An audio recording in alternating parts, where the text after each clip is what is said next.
এদিকে এমন অব্যবস্থার পর আয়োজক শতদ্রু দত্তকে আটক করেছে কলকাতা পুলিশ। 3 দিনের ভারত সফরের প্রথম দিনেই কলকাতায় আসেন আর্জেন্টিনার বিশ্বকাপ জয়ী তারকা লিওনেল মেসি। কিন্তু LM10কে ঠিকমতো দেখতে না পাওয়ার অভিযোগে সল্ট লেক স্টেডিয়ামে ভাঙচুর ও আগুন দেয় ক্ষুব্ধ সমর্থকরা। পণ্ড হয়ে যায় পুরো আয়োজন। ভক্তদের বিক্ষোভ আমলে নিয়ে মেসিকে ভারতে আনার উদ্যোক্তা শতদ্রু দত্তকে কলকাতা বিমানবন্দর থেকে আটক করে পুলিশ।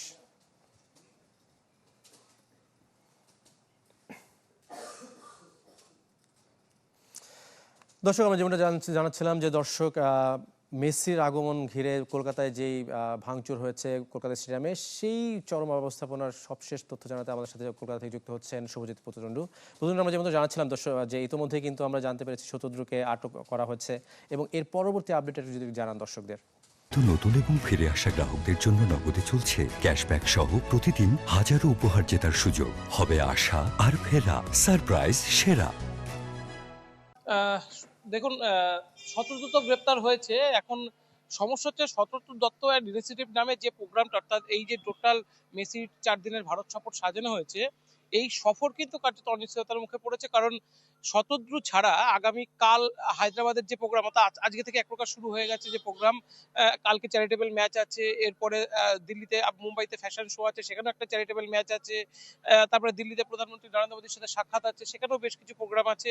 এই গোটা প্রোগ্রাম কিন্তু কার্যত অনিশ্চয়তার মুখে পড়েছে। কারণ তার যে টিম মেম্বার, তারা এই গোটা যে প্রোগ্রাম তারা কোঅর্ডিনেট করার চেষ্টা করছে, কিন্তু মূল মাথা না থাকলে যে সমস্যাটা তৈরি হয় সেটা কিন্তু তৈরি হচ্ছে। এবং হায়দ্রাবাদ পুলিশ তারা যেভাবে কলকাতা কাণ্ডের পর 800টা নিরাপত্তা তৈরি করেছে, নিরাপত্তা বলয় নতুন করে তারা তৈরি করেছে, নতুন বেশ কিছু নর্মস এই টিমের কাঁধে চাপিয়ে দিয়েছে, তারা কাকে রাখতে পারবে কাকে রাখতে পারবে না। কারণ এই যে মেসির যে প্রতি কটা মুহূর্তে, এখানে কিন্তু সেই প্রতি কটা মুহূর্ত কয়েক লক্ষ কয়েক কোটি টাকায় হাজার হাজার স্পন্সরের কাছে বিক্রি করা হয়েছে, এবং প্রচুর সেখানে যে সদস্য সমর্থক তারা আসছে, এবং তাদের আলাদা আলাদা করে যে দেখার সুযোগ যদি না করে দেওয়া হয়, সেখানেও কিন্তু একটা বিশৃঙ্খল পরিস্থিতি তৈরি হওয়ার যে সম্ভাবনা, সেটা কিন্তু সেখানকার রাজ্য সরকারগুলোও করছে। ফলে এই স্বতন্ত্র না থাকার ফলে যে একটা ভ্যাকুয়াম তৈরি হবে, সেই ভ্যাকুয়ামটা হায়দ্রাবাদে কি করে কাল মেকআপ দেবে, সেটাই কিন্তু এই যে তার টিম, তাদের কাছে এখন একটা চিন্তার বিষয় হয়ে দাঁড়িয়েছে।